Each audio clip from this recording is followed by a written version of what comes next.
থাকে। মাননীয় মডারেটর, একজন শিক্ষার্থীর ভিতরে যদি নিয়মানুবর্তিতা থাকে তাহলে তার মধ্যে অন্যান্য অভ্যাসগুলো এমনিতে আয়ত্ত হয়ে যাবে।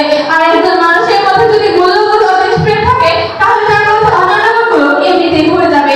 মাননীয় মডারেটর, যার ভিতরে মূল্যবোধ ও দেশপ্রেম নেই সেই ব্যক্তি দুর্নীতি করবে, এটাই স্বাভাবিক। কিন্তু একজন দেশপ্রেমিক ব্যক্তি কখনোই দুর্নীতি করতে পারে না। উদাহরণ হিসেবে বলতে পারি আমাদের 1971 সালে মহান মুক্তিযুদ্ধ এবং 1952 সালে ভাষা আন্দোলনের কথা। সেই সময় যদি তাদের মধ্যে এতটুকু মূল্যবোধের অভাব দেখা দিত তাহলে আজ হয়তো আমরা এই স্বাধীন বাংলাদেশে দাঁড়িয়ে বাংলায় কথা বলতে পারতাম না।